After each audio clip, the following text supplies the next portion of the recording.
आतंकी संगठन हमास ने 7 अक्टूबर को जिस बर्बरतापूर्ण तरीके से इजराइल पर तीनों ओर से कड़ा हमला किया था, उससे इजराइल में कई आम नागरिकों की मौत हो गई थी। यही नहीं, हमास के कमांडोज ने इजराइल में घुसकर मौत का तांडव मचाया और अपने साथ कई नागरिकों को बंधक बनाकर ले गई। इनमें विदेशी नागरिक भी शामिल हैं। इसके बाद बौखलाए इजराइल ने गाजा पट्टी पर हमास की कमर तोड़ने के लिए करारा हमला किया। एयर स्ट्राइक में कई इमारतें खंडर बन गई। इसी बीच हमास की कमर पूरी तरह से तोड़ने के लिए इजराइल ने कमर कस ली है, क्योंकि इजराइल कोई हलवा नहीं है। इजराइल गाजा शहर से हमास के लड़ाकों को जड़ से खदेड़ने का प्लान तैयार कर चुका है। लेकिन क्या प्रधानमंत्री के कहने पर हमास से बदला लेने के लिए गाजा में घुसी इजरायली सेना क्या अपने सीने में धधक रही आग को बुझा पाएगी? इजरायली सेना क्या इजराइल का बदला पूरा हो पाएगा? ये बहुत बड़ा सवाल है, क्योंकि गाजा में घुसना आसान नहीं है। इसके अलावा भी इजराइल को कई चुनौतियां पार करनी होगी। आइए इसके बारे में जानते हैं। गाजा में तबाही का आलम कुछ ऐसा है कि फिलिस्तीन रेड क्रिसेंट सोसाइटी के प्रवक्ता नेबल फारसाख ने अल जजीरा को बताया कि उनकी मेडिकल टीमें गाजा में बहुत बड़ी चुनौतियों का सामना कर रही हैं। गाजा में मानवीय स्थिति खराब हो गई है, बिजली काट दी गई है, लिहाजा बिजली से चलने वाले चिकित्सा उपकरण बंद हो गए हैं। 3 पैरामेडिक्स घायल हो गए हैं, एक स्वयंसेवक की हालत गंभीर है, एक एम्बुलेंस और हॉस्पिटल भी तबाह हो गया है। फिलहाल चिकित्सा टीमें गाजा में तनाव बढ़ने के कारण घायल लोगों की देखभाल के लिए सुरक्षित रूप से पहुंचने में बड़ी चुनौतियों का सामना कर रही हैं। अंतर्राष्ट्रीय मानवीय समुदाय से ह्यूमन कॉरिडोर खोलने का आह्वान किया गया है, ताकि उनके जैसे एनजीओ सुरक्षित रूप से गाजा पट्टी में लोगों की मदद करने के लिए पहुंच सके। इजराइल ने कहा कि हमने सेड्रोट पुलिस स्टेशन पर पूरी तरह से कंट्रोल कर लिया है। ये दक्षिणी इजरायली शहरों में से एक है जहां फिलिस्तीनी लड़ाके आसानी से घुस गए थे। वहीं इजरायली सेना 7 इलाकों में फिलिस्तीनियों के साथ संघर्ष कर रही है। बताया जा रहा है कि हमास ने इजराइल पर पूरी तैयारी के साथ हमला किया था। इसके बाद गाजा पट्टी पर ताबड़तोड़ हमलों के बावजूद इजराइल अभी तक हमास पर हावी नहीं हो पाया है। गाजा से हमास हजारों रॉकेट दाग रहा है। इनकी तीव्रता इतनी ज्यादा है कि इजराइल का एयर डिफेंस सिस्टम भी नाकाम साबित हो रहा है। ऐसे में इजराइल ने चरमपंथी संगठन की कमर तोड़ने की तैयारी कर ली है। हमास के नेटवर्क को ध्वस्त करने के लिए इजराइल ने एक हिट लिस्ट तैयार की है। ये हिट लिस्ट हमास कमांडर्स की है, जिन्हें धीरे धीरे मौत की नींद सुलाया जाएगा। गाजा पट्टी से लगातार हो रहे रॉकेट के हमलों का सामना कर रहा इजराइल अब हमास के कमांडर्स का खात्मा करने का मन बना चुका है।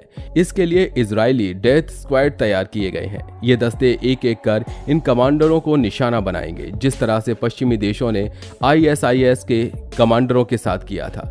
डेली मेल की एक रिपोर्ट के मुताबिक एक इजरायली अधिकारी ने खुद इसकी पुष्टि की है।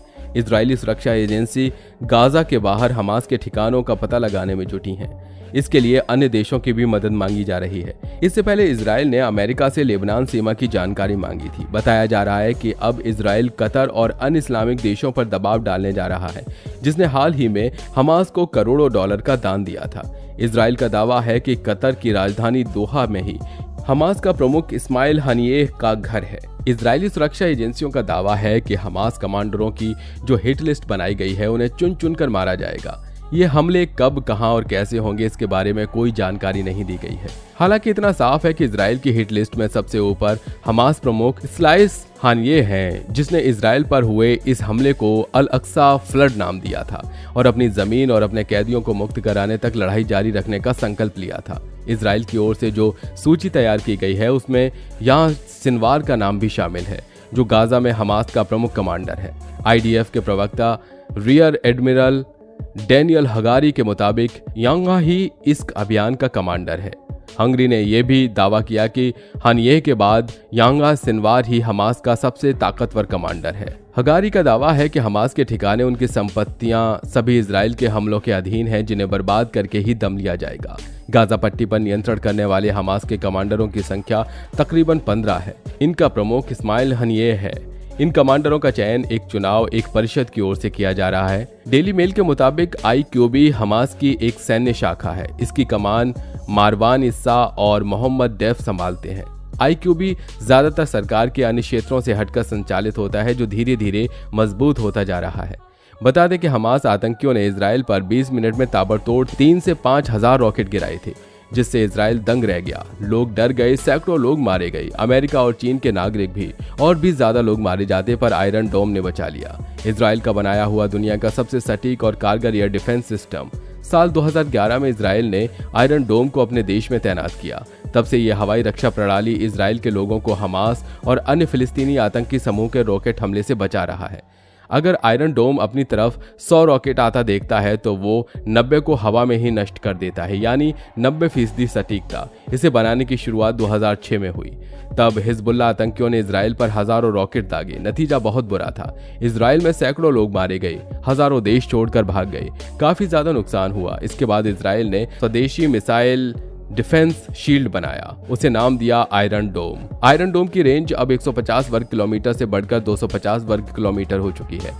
ये अब 2 दिशाओं से आने वाले दुश्मन रॉकेटों पर हमला कर सकता है। मिसाइल फायरिंग यूनिट में तामीर इंटरसेप्टर मिसाइल होती है जो इलेक्ट्रो ऑप्टिक सेंसर से लैस होती है। स्टीयरिंग फिन्स लगी होती हैं। एक बैटरी में 3-4 लॉन्चर होते हैं। हर लॉन्चर में 20 मिसाइलें होती हैं।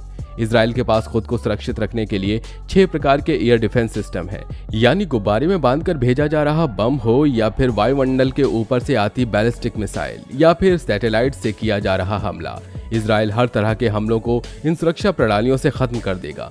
इजराइल के पास कई लेयर में एयर डिफेंस सिस्टम है, कम रेंज से लेकर अंतरिक्ष तक जाने वाली मिसाइलें भी। इनकी गति और मारक क्षमता इतनी ज्यादा कि आप सोच भी नहीं सकते।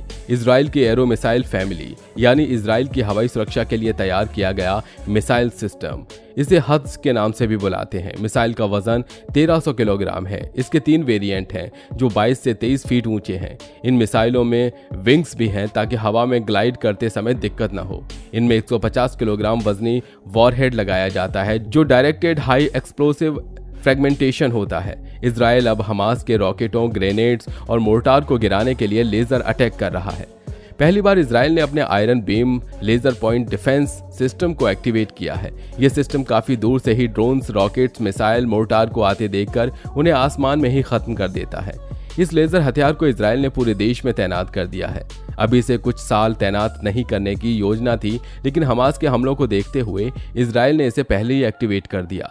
अमेरिका कह चुका है कि कोई तीसरा देश या पक्ष इस युद्ध में घुसा तो ठीक नहीं होगा, लेकिन इस बीच लेबनान का संगठन हिजबुल्लाह इस युद्ध में कूद चुका है। इजराइल और हिजबुल्लाह की दुश्मनी की बात करें तो साल 2000 में जब करीब 20 सालों की घातक लड़ाई के बाद इजरायली सेना दक्षिणी लेबनान से वापस चली गई तो हिजबुल्लाह ने पहली बार सेना के रूप में खुद की ताकत बढ़ाई। तब इजरायली सेना को लेबनान की धरती से जाना पड़ा।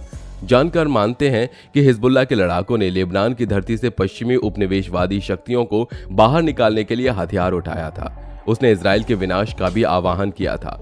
ईरान के प्रति निष्ठा जताते हुए संगठन के लड़ाकुओं ने 1983 में लेबनानी की राजधानी बेरूत में अमेरिकी और फ्रांसीसी सैनिकों के आवास वाले बैरक पर आत्मघाती हमला किया था, जिसमें 300 से अधिक लोग मारे गए थे।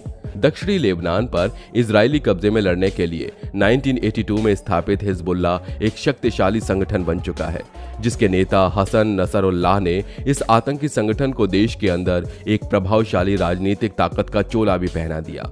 इजरायली डिफेंस फोर्सेस का मानना है कि हिजबुल्लाह को करीब 70 करोड़ डॉलर से ज्यादा का फंड हर साल मिलता है। इसका सबसे बड़ा हिस्सा ईरान से आता है। ईरान इसे केवल फंड नहीं देता, बल्कि ट्रेनिंग से लेकर हथियार और खुफिया जानकारी भी देता है। इजराइल का दावा है कि हिजबुल्लाह के शस्त्रागार में 1,30,000 मिसाइलें हैं। इनमें कुछ लंबी दूरी की मिसाइलें भी शामिल हैं जो पूरे इजराइल तक मार करने में सक्षम हैं। इजराइल और हमास के युद्ध पर आपकी क्या राय है, आप हमें कमेंट बॉक्स में बताइएगा। साथ ही वीडियो पसंद आई हो तो लाइक और शेयर करिए। चैनल को सब्सक्राइब करके बेल आइकन को प्रेस करना बिल्कुल भी मत भूलिए।